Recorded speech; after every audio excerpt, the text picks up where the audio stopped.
Assalamualaikum warahmatullahi wabarakatuh. Innal hamdalillah nahmaduhu wa nasta'inuhu wa nastaghfiruh wa na'udzu billahi min shururi anfusina wa sayyiati a'malina. May yahdihillahu fahuwal muhtad wa may yudlil falan tajida lahu waliyyan mursyida. Asyhadu an la ilaha illallah wahdahu la syarika lah wa asyhadu anna Muhammadan 'abduhu wa rasuluhu alladzi la nabiyya ba'dah. Wa qala Allah Subhanahu wa ta'ala, ya ayyuhalladzina amanu taqullaha haqqa tuqatih wa la tamutunna illa wa antum muslimun.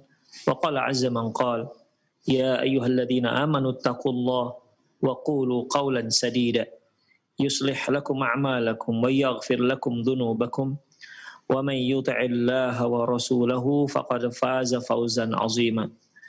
Ya ayyuhan nasu taqu rabbakumul ladzi khalaqakum min nafsin wahidah wa khalaqa minha zawjaha wa batha minhuma rijalan katsiran wa nisaa'a wattaqullaha alladzi tasaaluna bihi wal arham innallaha kana 'alaikum raqiba.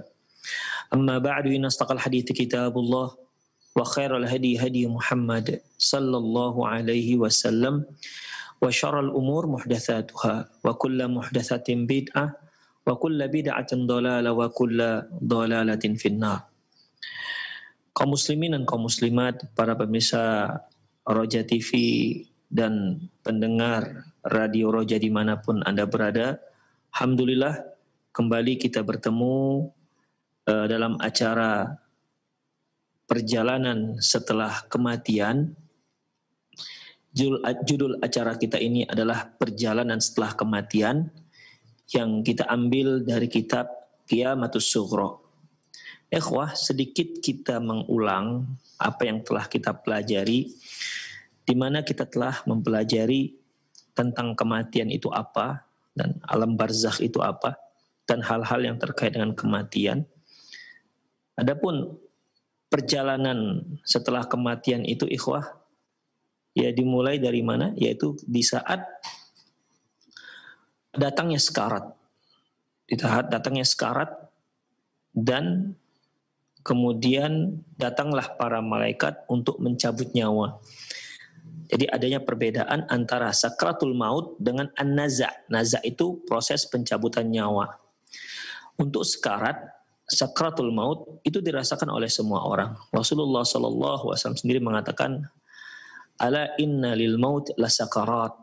Bahwasanya untuk kematian itu ada rasa sekarat, ada rasa sakit, dan itu Rasulullah SAW ucapkan di saat beliau sedang sekarat. Kemudian setelah itu, ikhwah, datanglah malaikat untuk proses pencabutan. Adapun pencabutan nyawa untuk orang mukmin, dia akan keluar ruhnya dengan mudah, bagaikan menetesnya air dari tempat minum, ya. Kemudian diambil oleh malaikat maut dan diberikan kepada malaikat-malaikat yang sudah menunggu, yang akan mengkafani si ruh ini dengan kain kafan surga dan wangian dari surga, dan dia pun dibawa ke atas dengan proses yang sudah kita pelajari.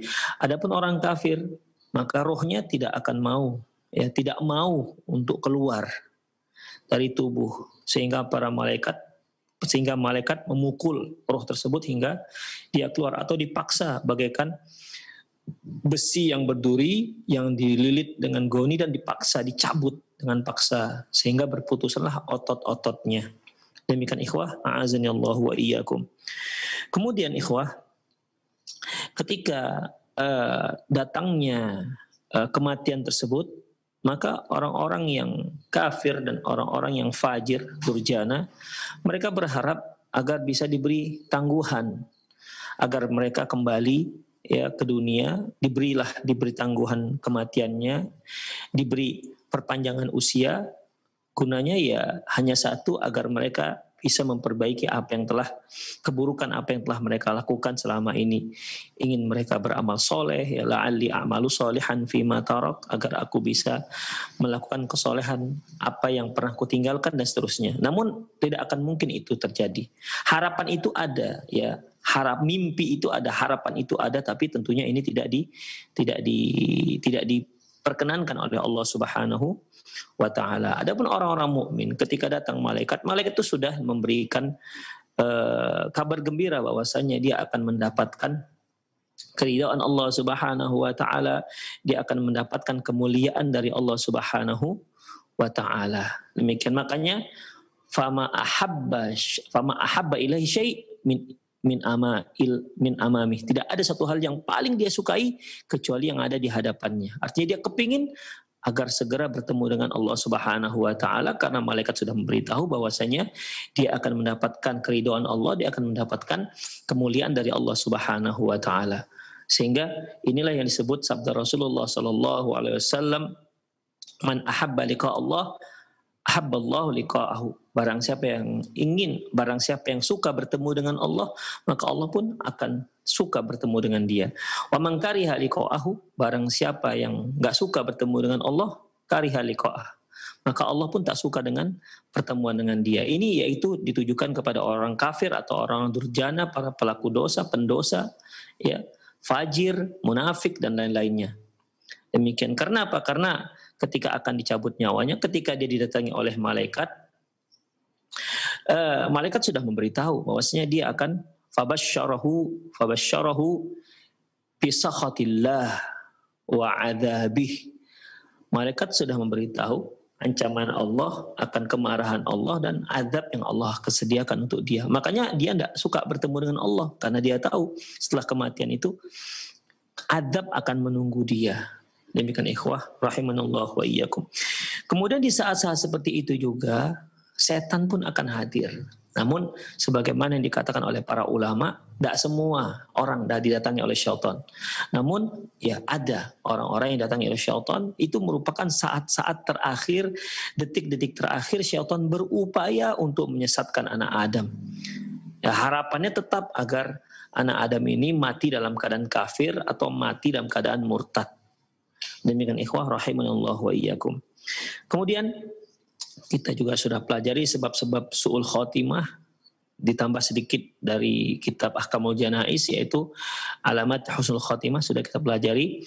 Ya, adapun para nabi ketika kematiannya datang, jadwal kematiannya datang, maka dia diberi pilihan oleh Allah Subhanahu wa taala. Apakah dia memilih kematian ataukah dia memilih tetap bersama sahabat-sahabatnya. Namun umumnya para nabi itu memilih dia meninggal, ikhwah, agar dia bisa bersama teman-teman yang soleh yang telah terlebih dahulu bertemu dengan Allah Subhanahu wa taala.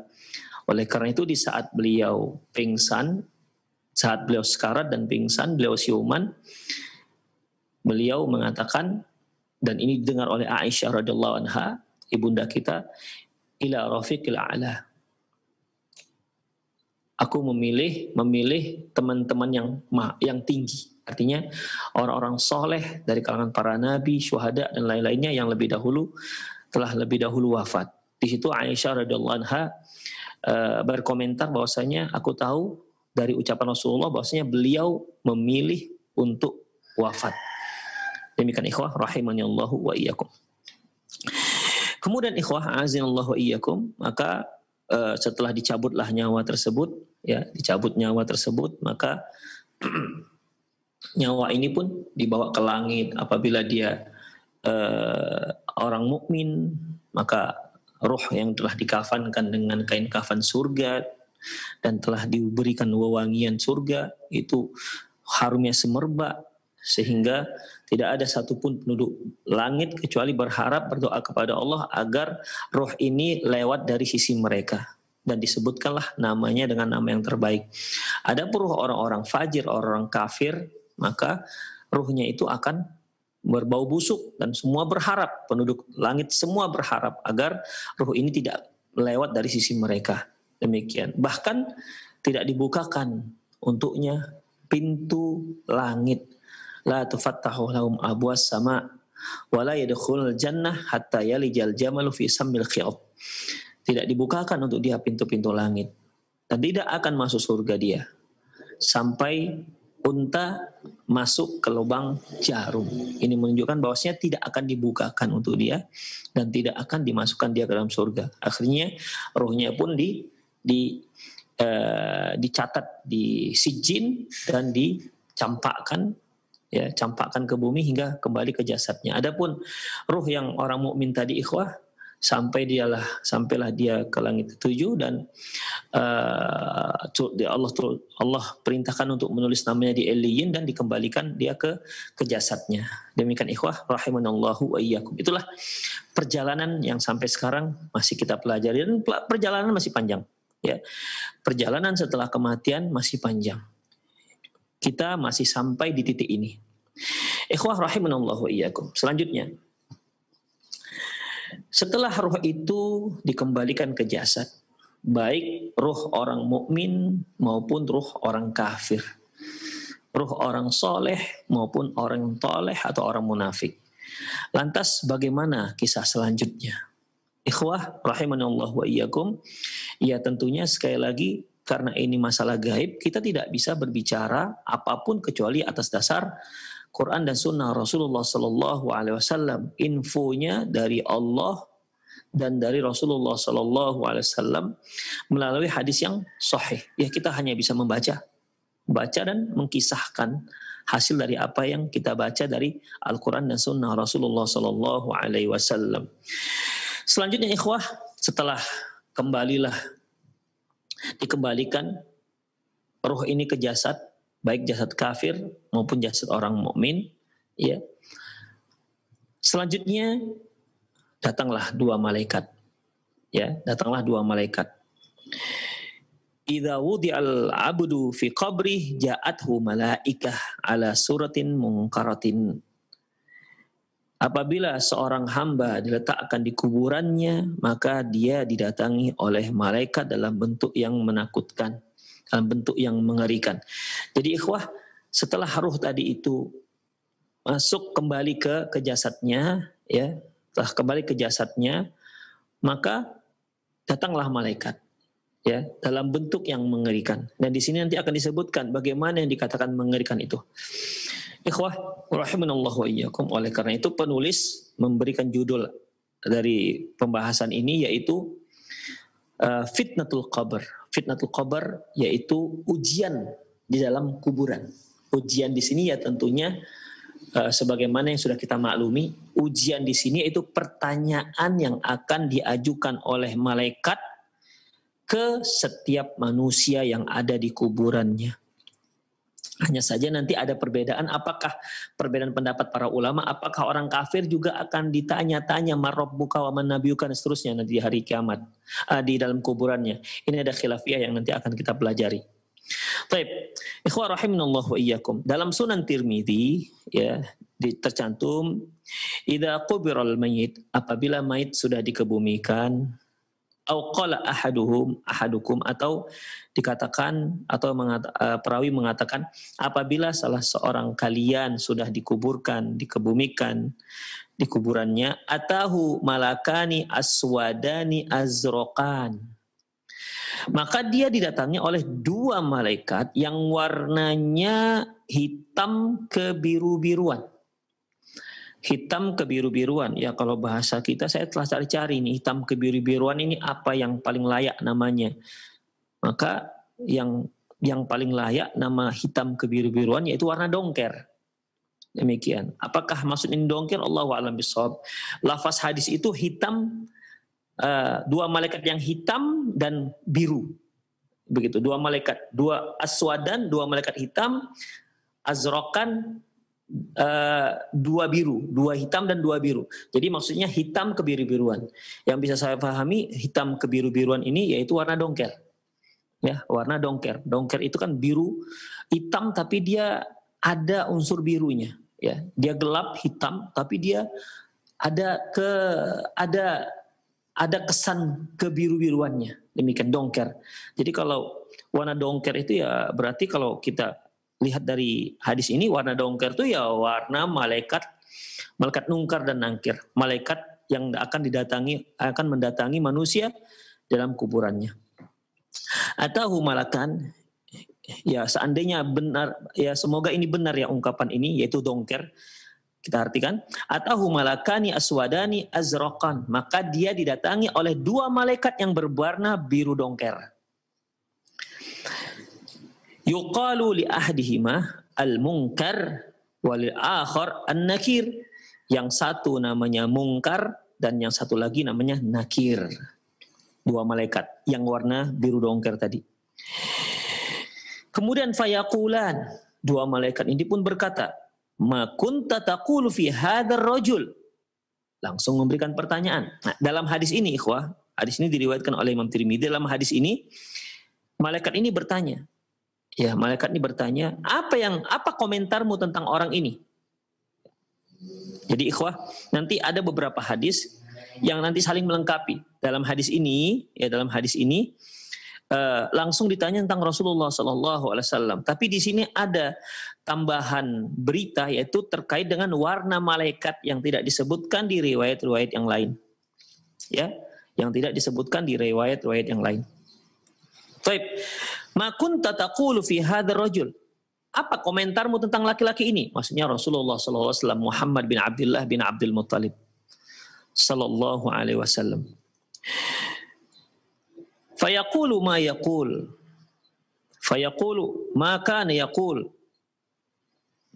Wa huwa Abdullah wa rasuluh. Dia berkatakan, ya sebagaimana yang dulu pernah dia katakan, dia adalah hamba Allah dan Rasulullah. Asyhadu an la ilaha illallah wa anna Muhammadan abduhu wa rasuluh. Jadi seorang mukmin akan berkata seperti itu. Ya karena memang semasa di dunia dia sudah sering mengucapkan itu dan dia meyakini kebenaran itu. Wa in kana munafik. Apabila orang ini munafik. Nah, di riwayat ini nggak ada disebutkan sebelumnya apabila dia seorang mukmin. Tapi kalau kita lihat dari jawaban si mayit, taulah kita bahwasanya dia adalah orang mukmin. Wa in kana munafik, apabila dia orang munafik, qala, dia akan berkata, sami'tun nasa yaquluna qawlan faqultu mithlahu la adri. Si munafik akan berkata, aku mendengar orang-orang mengatakan sesuatu dan aku pun ikut-ikutan mengatakannya, sementara aku nggak tahu. Demikian ikhwah. Hadis diriwayatkan oleh Imam At-Tirmidzi dalam Kitabul Janaiz. Bab maja'a fi adzabil qabri, bab tentang adab kubur. Adapun hadis yang diriwayatkan dari Al-Bara bin Azib, ya dari Al-Bara bin Azib anir Rasulillah sallallahu alaihi wasallam, dari Rasulullah sallallahu alaihi wasallam, fayatihi malakan syadida al-intihar, maka datanglah dua malaikat yang sangat keras bentakannya. Nah, di sini nggak disebutkan warna, ikhwah. Ya, para pemirsa sekalian, di sini nggak disebutkan warna, tapi di sini disebutkan bentakannya itu luar biasa, menggelegar. Ya, ya, tentu dari awal sudah membuat terkejut, ikhwah. Ya, syadidan tihar, yang bentakannya luar biasa, kencang, keras. Fayantahiranihi, yang dibentak siapa? Yang dibentak yang mayat itu, yang dibentak. Ya. Wa yujlisanihi, dan disuruh duduk. Dan didudukkanlah. Ya, kan mayat itu ketika dikebumikan dia dalam keadaan berbaring, mereng menghadap kiblat, ya. Mereng dengan posisi bagian tubuhnya sebelah kanan di bagian bawah dan bagian posisi tubuhnya sebelah kiri di bagian atas, dan dia dihadapkan ke kiblat. Ini dia dalam posisi tidur. Ketika datang malaikat, maka didudukkanlah si mayat ini. Muncul pertanyaan, tuh gimana? Ya, bukankah tadi telah kita katakan rohnya dikembalikan kepada si mayit, si jasadnya dikembalikan ke jasadnya. Jasadnya berbaring. Kita tahu yang namanya lahat, baik itu lahat maupun syak. Lahat itu ikhwah yang dikorek bagian dinding sebelah kiblat, ataupun syak itu bagian tengah. Sebagaimana sabda Rasulullah SAW, al-lahdu lana wa syakku li ghairina. Lahat, model penggalian kuburan lahat itu untuk kami, yaitu bagian kiblat sebelah dindingnya itu dikorek. Adapun syak itu kuburan di tengah-tengahnya dibuat lubang untuk si mayat. Demikian. Lahat, al-lahdu lana wasyakku li ghairina. Lahat itu untuk kita, adapun syak yang di tengah-tengah, lubang di tengah-tengah itu untuk selain kita. Baik. Permasalahannya, bukankah ini lubang pas-pasan? Ya kan? Pas-pasan untuk tidur. Lantas gimana dia disuruh tidur, disuruh duduk? Kalau konteks hadisnya, roh tadi yang sudah keluar, lantas setelah perjalanannya ke langit, lantas dimasukkan lagi ke jasadnya. Ya zahirnya jasad yang itu. Lantas datang malaikat, mayat ini pun didudukkan. Di mana duduknya? Allahu a'lam bishawab. Ikhwah, ini merupakan peristiwa gaib ya yang di luar nalar kita. Akal kita itu tidak sanggup untuk memahaminya. Yang nalar kita ini, ketika akal kita ini, dia bisa memahami orang yang disuruh duduk itu di saat ada ruangan membuat dia bisa duduk. Kalau tidak ada ruangan membuat dia bisa duduk, gimana dia bisa duduk? Seperti mayat, udah jelas pas-pasan untuk berbaring, kemudian disuruh duduk. Duduk itu bisa kita bayangkan, duduk itu seperti saya ini duduk namanya. Kalau dia masih selonjoran, ya tiduran, itu tidur namanya. Ketika dia duduk, berarti kan dia butuh ruangan tinggi, ya kan, seperti saya ini duduk nih, butuh ruangan tinggi. Nah demikian. Terus mayat kan tidak ada ruangan untuk itu. Itu bagaimana? Ikhwah, itulah yang dinalar oleh akal kita. Hanya itu yang bisa kita tangkap. Hanya seperti itu, sebegitulah batas akal kita. Tapi kalau sudah yang seperti ini, itu sudah di luar akal kita, ikhwah. Makanya prinsip ahli sunnah wal jamaah, jika ada nas yang sahih, maka akal harus kita tundukkan. Bukan berarti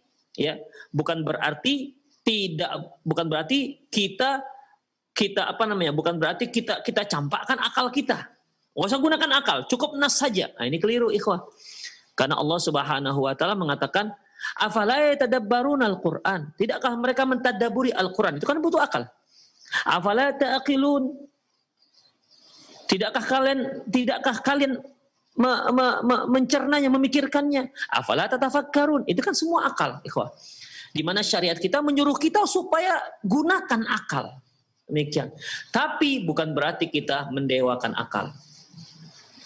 Syariat menyuruh kita menggunakan akal, tapi akal itu posisinya berada di bawah syariat, bukan di atas syariat. Dengan artian, kalau ada syariat yang tak cocok dengan akal dibuang. Enggak demikian. Tapi syariat itu berada di atas akal. Ini sebagaimana dalam kitab Minhajul Imam Syafi'i fi Itsbatil Aqidah, pada kaidah yang ketiga, di mana akal itu harus berada di bawah nas. Apabila ada nas yang tidak bisa dicerna oleh akal, maka kita wajib untuk mengimani. Tidak boleh kita buang nas gara-gara nggak masuk akal kita. Demikian ikhwah, rahimanallahu wa iyyakum. Jadi ikhwah, sebenarnya manusia itu punya keterbatasan.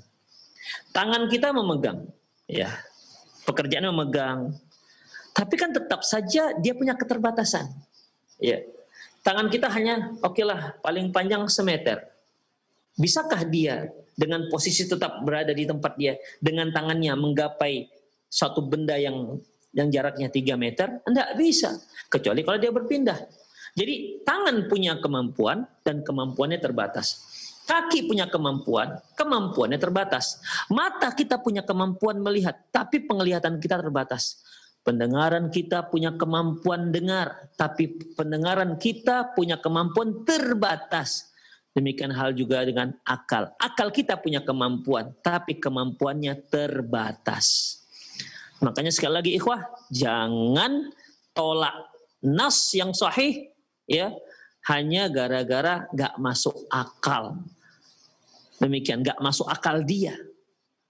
Sementara akal manusia itu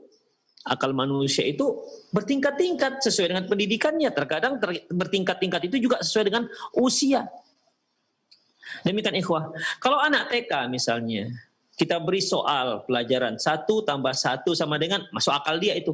2 tambah 2 sama dengan, masuk akal dia. Tapi ketika kita kasih soal matematika, sinus, kosinus, tangen, kotangen, kita berikan soal integral, kita beri soal apa namanya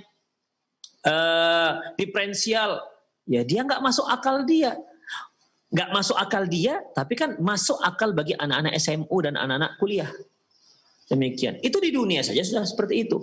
Makanya ikhwah rahimanallahu iyyakum, ketika akal punya keterbatasan dan nas menjelaskan di luar keterbatasan itu, maka kita wajib untuk mengimaninya. Dan perkara seperti ini banyak dan terlalu banyak. Ya. Banyak dan terlalu banyak. Kisah ketika dicabutnya nyawa saja itu semua sudah di luar batas daripada akal kita, ikhwah. Makanya kajian kita perjalanan setelah kematian ini memang semua ya baca nas saja, nas dalil begitu. Quran sunnah. Demikian ikhwah rahimanallahu wa iyyakum. Hanya nanti ada beberapa khilafiyah dan enggak banyak khilafiyahnya. Demikian ikhwah a'azinallahu wa iyyakum. Baik, kita lanjutkan. Wa yujlisani, maka didudukkanlah si mayat ini karena dia sudah sudah kembali ruhnya, akan didudukkan. Fayaqulan lahu, maka ditanyakan kepadanya, mar rabbuk, siapa Tuhanmu? Wa ma dinuk, dan apa agamamu? Man nabiyuk, siapa nabimu? Wa hiya akhiru fitnatin tu'radu 'alal mu'min. Inilah ujian terakhir yang dihadapi oleh orang-orang mukmin. Demikian ikhwah. Ya, ujian terakhir. Semasa di dunia itu kan banyak ujian ikhwah. Kita hidup di dunia ini itu semua ujian. Kurang ekonomi ujian, melimpah ekonomi ujian, kaya ujian, miskin ujian. Sedih ujian, bahagia ujian. Demikian ikhwah. Ketika Nabi Sulaiman alaihissalam dia ingin agar singgasana Ratu Balkis dibawa ke kerajaannya. Hingga akhirnya ada seorang mukmin membawakannya hanya dengan sekejap mata. Apa kata Nabi Sulaiman? Hadza min fadlil. Ini ada min fadlillah. Ini adalah dari keutamaan Allah. Allah yang memberikan keutamaan ini. Demikian ikhwah rahimanallahu wa iyyakum. Ya. Demikian juga beliau diberi keutamaan yaitu bisa memahami pembicaraan hewan. Itu keutamaan Allah Subhanahu wa taala, keutamaan yang Allah berikan kepada Nabi Sulaiman alaihissalam. Dan apa kata beliau? Liyabluwani aashkuru am akfur, untuk mencobaku apakah aku akan menjadi orang yang bersyukur, apakah aku menjadi orang yang kufur. Demikian ikhwah rahimanallahu wa iyyakum. Jadi ketika di dunia itu banyak cobaan. Apalagi Rasulullah SAW pernah mengatakan bahwasanya ad-dunya sijnul mu'min. Dunia itu penjaranya orang mukmin. Artinya orang mukmin tuh dia punya aturan yang ketat dalam menjalani kehidupan dunianya. Tidak seperti orang-orang kafir, orang durjana yang menghalalkan segala cara, tidak punya aturan, tidak takut dengan Allah Subhanahu wa taala. Sementara orang mukmin dia nggak takut dengan siapapun kecuali hanya kepada Allah. Demikian. Orang-orang yang nggak mukmin dia nggak takut kepada Allah, dia malah takut kepada manusia. Kalau ketahuan, dia nggak lakukan yang haram. Tapi kalau nggak ketahuan, dia nggak peduli apakah itu halal atau haram. Demikian ikhwah rahimanallahu wa iyyakum. Jadi ketika di kuburan itulah akhir daripada ujian orang mukmin. Jika dia mampu menjawabnya, maka setelahnya itu aman, sentosa. Baik. Wa hiya akhiru fitnatin tu'radu 'alal mu'min. Inilah ujian terakhir yang dihadapi oleh orang mukmin. Fadzalika hina yaqulullah azza wa jalla, yang demikian itu ketika Allah Subhanahu wa taala firman, yutsabbitullahu alladziina aamanu bil qauli tsabiti fil hayatid dunya. Allah meneguhkan orang-orang beriman dengan perkataan yang teguh dalam kehidupan dunia. Itu adalah kalimat la ilaha illallah. Fayaqulu Rabbi Allah. Dia katakan Rabbi Allah. Tuhanku adalah Allah. Wa dini Islam. Agamaku Islam, wa Nabi Muhammad sallallahu alaihi wasallam, dan Nabiku Muhammad. Hanya 3 soal. Nggak banyak, nggak 100 soal. Ya, seperti ujian akhir, enggak. Ini ujian paling terakhir, ikhwah. Ya, tidak ada lagi ujian lebih akhir dibandingkan ini. Ini adalah ujian terakhir, dan ujian akhir manusia itu hanya 3 soal. Bayangkan ikhwah, ya kalau seandainya ini di dunia, semua orang bisa menjawab. Bahkan orang kafir sekalipun bisa menjawab. Tinggal dikasih tahu kunci soalnya, kunci jawabannya. Ini kan kita sudah tahu kunci jawabannya. Ini diberitahu nih ya, diberitahu oleh kita, oleh Rasulullah SAW. Seharusnya jawabnya apa? Inilah jawabannya. Diberi kuncinya. Soalnya sudah diberikan, kunci jawaban sudah diberikan semasa kita di dunia. Tapi ingat, apakah nanti kita bisa menjawab ketika kita berada di kuburan? Allahu a'lam bishawab. Ya, kita mohon kepada Allah semoga kita bisa menjawabnya. Dan sebenarnya yang kemampuan kita menjawab nanti, menjawab 3 soal ini, itu tergantung bagaimana kita di dunia, ikhwah. Kalau seorang itu durjana, nggak peduli dengan haram dan halal, apalagi dia sampai kafir, murtad, na'udzubillah min dzalik, sejenius apapun dia, sepintar apapun dia, setinggi apapun nilai IQ-nya, takkan mampu dia jawab 3 soal ini. Takkan mampu. Tapi apabila ada seorang mukmin yang ikhlas, yang bertakwa, ya walaupun kepintarannya apa adanya, ya pas-pasan, ya mungkin juga waktu sekolahnya sering tinggal-tinggal kelas, itu penilaian dunia. Tapi kalau dia seorang yang bertakwa kepada Allah Subhanahu wa taala, dia akan mudah menjawab ini. Demikian ikhwah. Hanya 3 soal. Ingat, hanya 3 soal. Soalnya sudah diberitahu, bahkan jawaban soal sudah diberitahu. Tinggal kita menjawabnya nanti di kuburan. La haula wala quwata illa billah.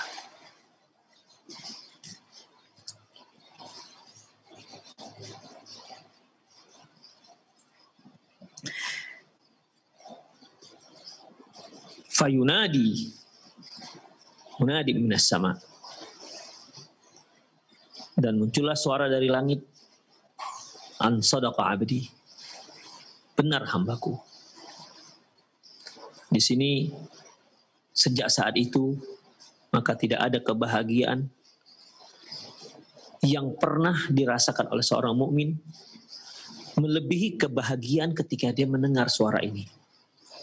An sadaqa abdi, benar hambaku.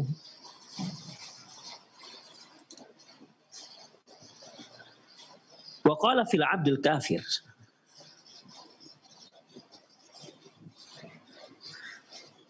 dan berkata tentang hamba yang kafir, awil fajir, atau seorang hamba yang fajir,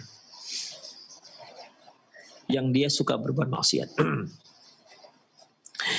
Wa ya'tihi malakani syadidan tihar yantahiranihi wa yujlisanihi.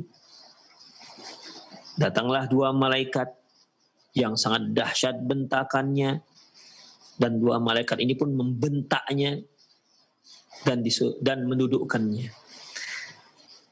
Kalau kita lihat sampai di sini, berarti perlakuan 2 malaikat di saat sebelum memberikan pertanyaan itu sama. Perlakuan 2 malaikat mungkar dan nakir, mungkar dan nakir ini sama perlakuannya, baik terhadap orang mukmin maupun terhadap orang kafir atau fajir. Sama-sama dibentak, sama-sama disuruh didudukkan. Sampai keduanya memberikan pertanyaan. Setelah dijawab, disitulah baru terjadi perbedaan sikap malaikat ini terhadap 2 orang yang berbeda. Fayakulani lahu, dan malaikat ini pun berkata kepadanya, "Man rabbuk?" Siapa Tuhanmu? Fayaqulu hahu la adri. Dia katakan, aku nggak tahu. Sangat gugup luar biasa, ikhwah. Gugup gugup, takut, khawatir. Jadi satu. Ikhwah, mungkin para pemirsa pernah dalam kondisi, posisi di saat menghadapi ujian penentuan, tetapi belum siap menghadapi ujian. Mungkin dikarenakan sakit, mungkin dikarenakan apalah namanya. Jadi ini penentuan yang luar biasa. Penentuan akhir. Ya. Di situ saja kita, jangankan ketika kita sudah memasuki ruang ujian.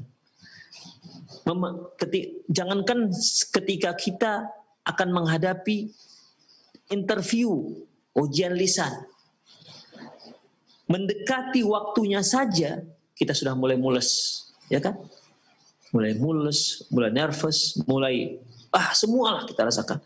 Kenapa? Karena kita memang belum siap untuk ujian. Beda halnya dengan orang-orang yang sudah siap ujian. Dia bisa lebih pede, dia bisa lebih tenang, ya. Dia bisa lebih santai. Kenapa? Dia merasa dirinya sudah siap untuk menghadapi ujian. Walaupun dia nggak tahu apakah dia akan berhasil menjawab apa tidak. Demikian. Ini ujian akhir, ikhwah. Tidak ada ujian lebih terakhir ketimbang ujian ini. Di sini orang-orang fajir, orang kafir tak bisa menjawab. Masih satu soal diajukan, tak bisa dia jawab. Dia katakan para malaikat Mungkar dan Nakir ini bertanya, "Mar rabbuka?" Siapa Tuhanmu? Di situ saja dia sudah nggak bisa menjawab. Dia gugup, khawatir, takut, luar biasa, berkecamuk menjadi satu. Dia kata, aku nggak tahu. La adri. Udah lewat soal pertama. Ingat, soal hanya 3.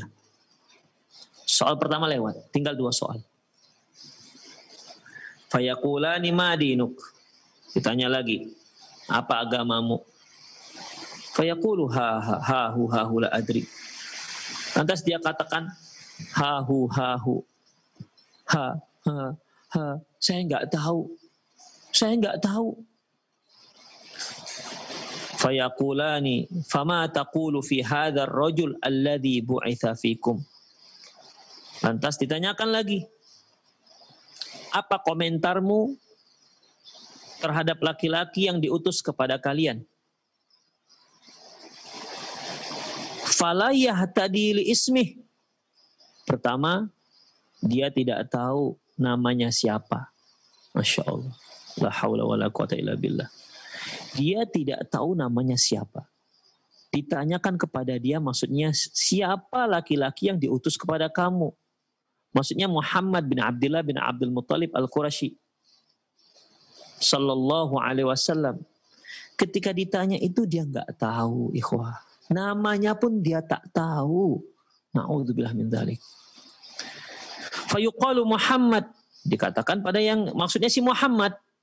Fayaqulu hahu la adri. Dia katakan hahu aku nggak tahu. Sami'tun nas yaquluna kadza. Aku mendengar, dia katakan aku mendengar orang-orang mengatakan begitu. Qala fayaqulani la daraita wa la taraita. 2 malaikat ini pun langsung mengatakan kamu nggak tahu, kamu nggak peduli. Fayunadi munadi an kadzaba abdi. Maka muncullah suara panggilan dari langit, sungguh hambaku pendusta. Ikhwah rahimanallah wa iyyakum. 2 kondisi, 2 manusia. Yang satu mukmin dan yang satu orang kafir, yang fajir, yang munafik, ya. Dia ternyata hanya dengan 3 soal ini saja sudah bisa menfilter, sudah bisa memisahkan mana yang fajir, mana yang kafir, dan mana yang mukmin. Dari soal pertama saja sudah bisa dibedakan. Demikian. Ternyata yang bisa menjawab pertanyaan ini walaupun sangat mudah bagi kita sekarang, ternyata tidak mudah dijawab oleh orang-orang kafir dan orang-orang fajir. Gak bisa dijawab oleh orang-orang munafik. Ini hanya bisa dijawab oleh orang-orang mukmin, orang-orang muttaqin, orang yang bertakwa. Karena memang yang akan menjawabnya itulah keimanan. bukan kejeniusan, bukan daya tangkap pikiran, enggak. Ikhwah, di sini enggak berlaku lagi yang namanya kejeniusan. Seandainya orang jenius ya bisa menjawab ini, tentu ya orang-orang jenius tidak akan mendapatkan azab kubur, tapi dia nggak akan bisa menjawab ini kalau dia orang-orang kafir, kalau dia orang-orang fajir, dan kalau dia orang-orang munafik. Demikian ikhwah. Oleh karena itu, ya kita yang masih Allah beri kesempatan hidup, Allah masih beri kesempatan umur, banyaklah mendekati diri kepada Allah Subhanahu wa taala, terutama ini sebentar lagi kita Ramadan, insyaallah besok Ramadan. Ya, kita berharap kepada Allah agar kita disampaikan Ramadan, agar kita menjadi orang yang bertakwa, la'allakum tattaqun. Agar kita menjadi takwa. Karena yang bisa menjawab ini adalah orang-orang yang bertakwa. Kemudian ikhwah rahimanallahu wa ikum. Dari Anas radhiyallahu anhu anna Rasulullah sallallahu alaihi wasallam qala, bahwasanya Rasulullah sallallahu alaihi wasallam bersabda, "Innal 'abda idza wudi'a fi qabrihi tawalla anhu ashabuhu innahu la yasma'u qar'a ni'alihim." Seorang hamba apabila dia dikuburkan, dikebumikan di kuburannya dan teman-temannya pun pulang, maka dia mendengar suara sandal-sandal mereka. Idan sarafu, ya, ketika mereka pulang. Atahu malakan, maka setelah itu datanglah malaikat, dua malaikat, fayuq'idanihi, dan malaikat ini pun mendudukkannya. Fayaqulani lahu, maka dua malaikat ini pun bertanya kepada si mayat ini, si orang ini, ma kunta taqulu fi hadzal rajul Muhammad, apa komentarmu tentang laki-laki ini yang bernama Muhammad? Fa ammal mu'min fayaqulu asyhadu annahu Abdullah wa rasuluh. Adapun orang mukmin dia langsung akan mengatakan, aku bersaksi bahwasanya dia adalah hamba Allah dan Rasulnya. Wa ammal kafir awil munafik, adapun orang kafir dan munafik, au fi riwayatin, dalam riwayat ini ammal kafir al munafik, adapun orang kafir dan munafik, fayaqulu la adri kuntu aqulu ma yaqulun nasu fihi, dia akan mengatakan aku enggak tahu. Di sini ikhwah ada saya garis bawahi, wa ammal kafir au munafik, adapun kafir ataupun munafik, dalam riwayat yang lain adapun orang kafir adapun orang kafir dan munafik atau munafik, ikhwah ada dua riwayat. Ammal kafir awil munafik, adapun orang kafir atau orang munafik. Di situ kalimat penyambungnya atau. Wa fi riwayatin, dalam riwayat yang lain, wa ammal kafir wal munafik, adapun orang kafir dan munafik. Ini nanti ikhwah jawaban untuk pertanyaan apakah bab selanjutnya, apakah orang kafir itu juga akan ditanya di kuburan.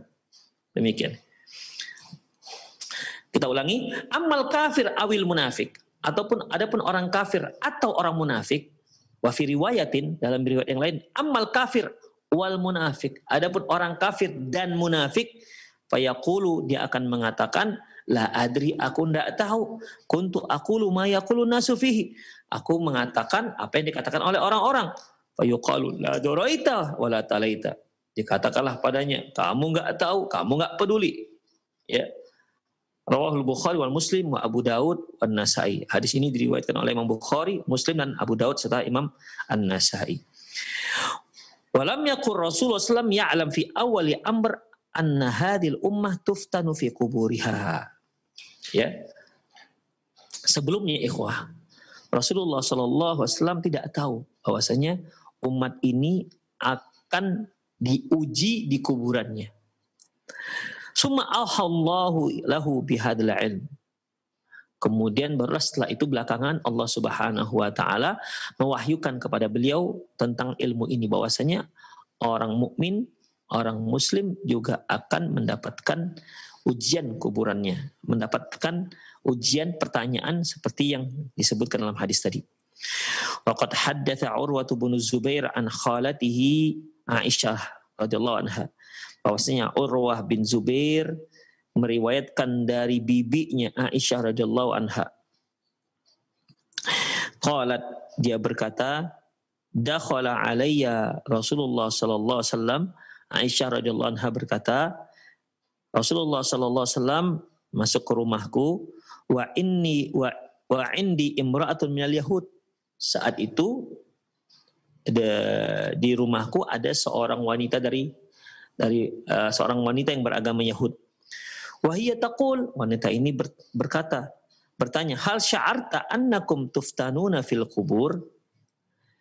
Kata wanita ini, apakah menurutmu kalian akan mendapatkan fitnah, mendapatkan ujian di kubur? Maksudnya mendapatkan 3 pertanyaan ini di kubur. Qalat farta'a Rasulullah SAW. Mendengar pertanyaan itu Rasul agak terkejut. Apa iya? Demikian. Karena beliau sebelumnya nggak tahu tentang masalah ini. Wa qala, dan berkata, innama tuftanul yahud. Kata Rasulullah, yang mendapat ujian, yang mendapat fitnah dan pertanyaan kuburan itu hanya orang Yahudi saja, kata Rasulullah SAW. Qalat Aisyah radhiyallahu anha, lantas berkatalah Aisyah radhiyallahu anha, falabithna layali, maka berselang beberapa malam, summa qala Rasulullah sallallahu alaihi wasallam, hal sya'arti annahu auha ilayya annakum tuftanuna fil qubur. Kata Rasulullah kepada beliau, kepada Aisyah, tidakkah engkau tahu bahwasanya Allah telah diwahyukan kepadaku bahwasanya kalian akan mendapat ujian di kubur. Qalat Aisyah radhiyallahu anha mengatakan, fasami'tu Rasulullah ba'du yasta'idzu bi min adzabil qabr. Sejak saat itu aku mendengar Rasulullah SAW memohon perlindungan kepada Allah Subhanahu wa taala dari azab kubur. Makanya ikhwah, Allah Subhanahu wa taala memberitahukan kepada Rasulullah SAW bahwasanya umat Islam juga akan mendapatkan fitnah ataupun akan menghadapi ujian di kuburannya. Bukan hanya orang Yahudi sebagaimana yang difahami Rasulullah SAW sebelumnya. Makanya Allah Subhanahu wa taala mengatakan, alimul ghaibi fala yudhiru ala ghaibi ahada. Allah itu maha mengetahui ilmu ghaib. Fala yudhiru ala ghaibi ahada. Allah tidak memberitahukan tentang masalah ghaib dengan siapapun. Illa man irtada mir rasul. Kecuali orang-orang yang diridhoi dari kalangan para rasul. Demikian ikhwah rahimanallah. Jadi karena ini adalah masalah gaib, maka para rasul pun nggak tahu kecuali setelah diberitahukan oleh Allah Subhanahu wa taala. Dari sini juga bisa kita pahami bahwasanya para rasul itu manusia dan mereka tak tahu ilmu gaib kecuali apa yang diberitakan oleh Allah Subhanahu wa taala, apa yang diwahyukan oleh Allah Subhanahu wa taala kepada mereka. Demikian ikhwah. Oleh karena itu nggak boleh ada seorang pun muslim yang meyakini bahwasanya Rasulullah SAW mengetahui ilmu ghaib. Demikian ikhwah. Walau kuntu a'lamul ghaib lastakthartu minal khair wa ma massani su'.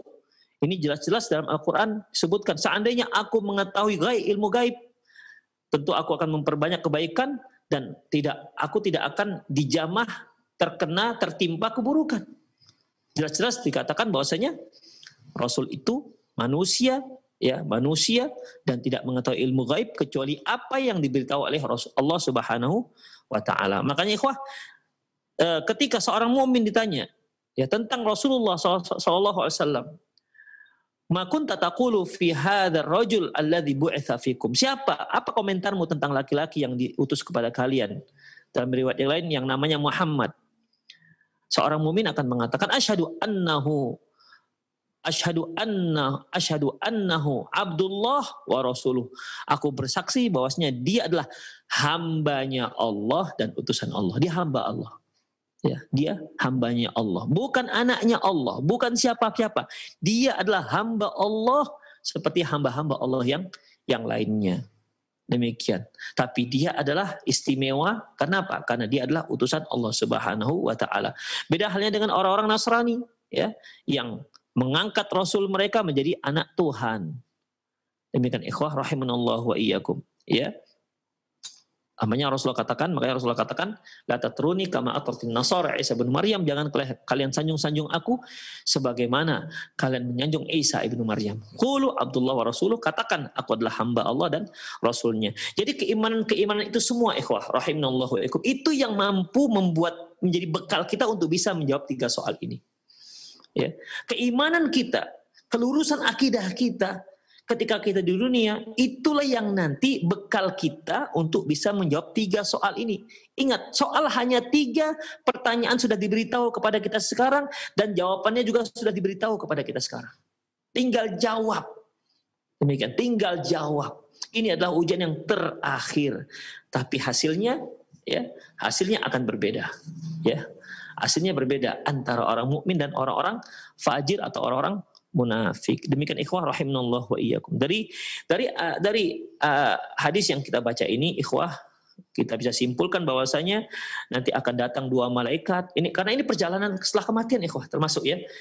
Ya, setelah dimasukkan kembali ruh ke dalam jasad, kemudian disuruh duduk oleh 2 malaikat. 2 malaikat ini sangat dahsyat bentakannya, warnanya juga bentuknya mengerikan dan warnanya warna biru dongker, ya, dan memberi 3 pertanyaan.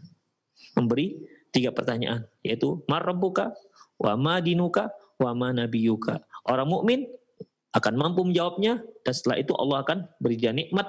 Dan orang kafir, orang fajir, ya, orang munafik tidak akan mampu untuk menjawabnya. Mereka akan menjawab, saya nggak tahu. Demikian. Lantas ikhwah azillahu iyyakum, apakah sampai situ perjalanan kematian? Belum, masih panjang. Ya, masih panjang ikhwah. Di alam kubur saja masih panjang ceritanya. Oleh karena itu, ya, sempatkan waktu Anda, para pemirsa, untuk melanjutkan kajian-kajian kita di pertemuan-pertemuan yang akan datang. Demikian, aku qauli hadza wa astaghfirullah li wa lakum wa lisal muslimin innahu huwal ghafurur rahim. Naam. Naam Ustaz. Jazakallahu khairan Ustaz, barakallahu fik atas materi yang penuh dengan faedah yang telah antum sampaikan. Masya Allah, satu perjalanan yang cukup panjang bagi seorang manusia jika mengetahui kehidupan setelah kematian atau perjalanan setelah kematian. Semoga Allah Subhanahu wa taala memudahkan bagi kita semuanya untuk berjalan atau melewati perjalanan ini. Ikhwatal Islam azani Allah wa iyyakum, untuk berikutnya kami buka sesi interaktif soal jawab. Bagi Anda yang ingin memperdalam materi yang telah disampaikan oleh beliau, kami buka sesi interaktif. Ya, silakan. Assalamualaikum. Waalaikumsalam warahmatullahi wabarakatuh. Dengan siapa Ibu dan berada di mana? Di Bekasi. Iya, dengan Ibu siapa? Mohon maaf. Ya. Assalamualaikum. Ya, baik Ibu, mohon maaf agar Ibu tidak bingung, mohon mungkin televisinya dimatikan terlebih dahulu. Jadi cukup menyimak lewat telepon, karena kalau mendengar melalui media radio ataupun televisi akan membingungkan. Jadi langsung lewat telepon saja Ibu. Silakan Ibu, dengan siapa dan berada di mana? Di Bekasi. Ya, silakan Ibu. Ya, apa pertanyaan Ibu? Silakan. Assalamualaikum Ustaz. Waalaikumsalam. Saya mau bertanya, apakah azab orang yang udah meninggal dulu diazab sampai hari kiamat? Kan kalau ada yang udah meninggal duluan dengan yang baru meninggal sekarang ini kan, kasihan yang dulu itu diazab terus ya sampai hari kiamat ya. Kalau Ustaz hanya itu. Baik, cukup Ibu. Terima kasih banyak. Wa jazakillah khairan. Barakallahu fik. Ya, baik. Kepada Ustaz kami persilahkan. Jazakillah khairan pada Ibu yang berada di Bekasi. Sebagaimana yang kita telah kita katakan di awal tadi, bahwasanya masalah barzakh, alam barzakh ini adalah masalah gaib dan sering tidak bisa kita nalar. Sebagaimana yang kita katakan tadi, yang disebutkan dalam hadis, bahwasanya itu jasad yang sudah dikembalikan ruhnya, dia didudukkan. Ini jasadnya jasad yang mana? Kalau memang jasadnya adalah jasad yang ini, yang telah kita kebumikan, coba nanti beberapa saat dikorek lagi.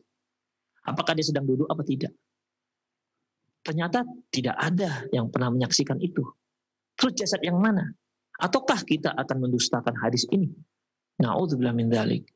Makanya ikhwah, dari di awal sudah kita bahas, ya, singgung walaupun nggak panjang, tapi sangat penting bahwasanya dalam membahas perkara-perkara gaib ada hal-hal yang tidak bisa kita nalar. Tidak bisa kita nalar. Ingat ikhwah, tidak bisa kita nalar bukan berarti mustahil. Mustahil itu artinya nggak akan mungkin terjadi. Ya. Bukan berarti mustahil artinya. Nggak bisa kita nalar. Ingat, nggak bisa kita nalar bukan berarti mustahil. Ketika kita nanti telah mengalaminya, baru kita tahu, oh begini toh, baru begini toh. Demikian. Seperti tadi setelah saya berikan contoh, seperti contoh matematika, ujian matematika. Untuk anak kelas TK, kita hanya beri soal 1 tambah 1, 2 kurang 1, demikian. Itulah yang bisa mereka nalar. Tapi ketika kita berikan mereka ujian, integral, diferensial, sinus, kosinus, dan seterusnya, mereka akan katakan ini apa? Ini apa Bu Guru? Begitu. Nggak masuk akal dia, nggak masuk nalar dia. Tapi apakah mustahil? Kan tidak mustahil. Karena bagi anak-anak SMU dan anak-anak kuliah, ya apalagi di bidang matematika, kuliah di bidang matematika, ya itu akan masuk akal dia. Demikian. Demikian juga masalah gaib, masalah alam barzakh. Ini hal-hal yang tidak bisa kita nalar dengan akal kita sekarang. Ya. Demikian ikhwah. Nah, seperti pertanyaan ibu yang dari Bekasi, kalau kita pahami dengan nalar kita sekarang, berarti ya orang yang kafir yang dulu diazab sampai sekarang diazab dong. Berarti lama sekali azabnya. Dibandingkan nanti orang-orang yang meninggal dekat hari kiamat. Padahal Rasulullah SAW pernah mengatakan, sesungguhnya manusia yang paling buruk yaitu mereka yang menyaksikan hari kiamat. Ini hadis Rasulullah sahih, yaitu kata beliau, sesungguhnya manusia yang paling buruk adalah mereka yang langsung menyaksikan hari kiamat. Berarti kan ini adalah generasi yang paling parah dibandingkan generasi-generasi sebelumnya. Tapi mereka meninggal ketika hari kiamat, kemudian dibangkitkan. Berarti sebentar saja dong mereka mendapatkan adab. Ya, ikhwah, itu kalau kita nalar dengan akal kita. Ya. Kalau kita nalar dengan akal kita, nanti akhirnya bagaimana? Allah itu zalim. Ya. Orang-orang kafir yang Allah hidupkan di awal-awal dahulu, kemudian dia mati dalam keadaan kafir, diazab sampai hari kiamat. Dengan orang yang jauh lebih buruk dibandingkan mereka. Karena Rasulullah katakan yang paling buruk adalah manusia yang menyaksikan hari kiamat. Sementara meninggal, kemudian hari kiamat, kemudian dibangkitkan. Berarti sebentar saja ikhwah. Seharusnya kan dia lebih lama di tempat azab. Itu apabila kita nalar dengan akal kita. Kalau seperti ini kita nalar, maka kesimpulannya Allah zalim dong. Masa lebih berat siksaan kubur untuk orang kafir terdahulu dibandingkan orang kafir yang terakhir nanti. Padahal mereka lebih buruk dibandingkan mereka sebelumnya. Demikian ikhwah. Maka kita katakan bahwasanya Allah Subhanahu wa taala maha suci dari kezaliman. Allah Subhanahu wa taala mengadab satu kaum saja, wa ma kunna mu'adzibina hatta nab'atha rasula. Kami enggak mengadab sampai kami mengutus rasul. Baru kami adab. Wa ma zalamnahum walakin kanu anfusahum yadhlimun. Kami enggak menzalimi mereka, tapi sebenarnya mereka yang telah menzalimi diri mereka sendiri. Jadi Allah tuh tidak akan pernah menzalimi. Ya. Wa ma rabbuka bidzallamil lil 'abid. Dan tidaklah Rabbmu itu menzalimi hamba-hambanya. Demikian ikhwah. Jadi kita tidak bisa menalar seperti itu, ya. Karena kalau sudah masuk ke alam gaib, kita tidak tahu lagi waktu itu bagaimana, cara perjalanannya bagaimana. Allahu a'lam bishawab. Jadi ikhwah, azallahu iyyakum, sekali lagi, ya. Orang akan mendapat hukuman sesuai dengan apa yang dia lakukan. Ya, orang mendapatkan hukuman sesuai dengan apa yang dia lakukan. Mengenai lama waktunya, kita serahkan itu pada Allah Subhanahu wa taala. Yang jelas dan yang terpenting, Allah tidak akan pernah menzolimi hambanya. Allah itu maha adil seadil-adilnya. Demikian para pemirsa Roja TV dan pendengar radio Roja di mana Anda berada, karena waktu kita sepertinya sudah habis. Ya, itu sajalah, mohon maaf kalau hanya bisa menjawab satu pertanyaan. Semoga Allah Subhanahu wa taala memberikan kita kemudahan, memberikan kita keistiqomahan Dan tentunya doa yang sangat kita panjatkan kepada Allah Subhanahu wa taala, yaitu Allahumma sallimna Ramadan. Allah salimna ila Ramadan. Ya Allah, sampaikan kami pada Ramadan. Semoga di Ramadan ini Allah Subhanahu wa taala memberikan kita keistiqomahan dan memberi kita kekuatan, memberi kita pertolongannya untuk tetap semakin dekat pada Allah Subhanahu wa taala. Karena grafik seorang mukmin itu ketika menghadapi Ramadan bukan semangat di awal kemudian turun di akhir. Tapi grafiknya terus dia akan menanjak hingga 10 terakhir.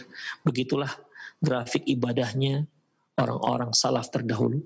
Semoga Allah Subhanahu wa taala memberikan kita kemudahan untuk bisa menapaki jejak para salafus saleh dalam menghadapi bulan Ramadan. Demikian, lebih dan kurang mohon maaf. Aku qouli hada wastaghfirullah li wa lakum wa lisal muslimin innahu wal ghafurur rahim. Assalamualaikum warahmatullahi wabarakatuh.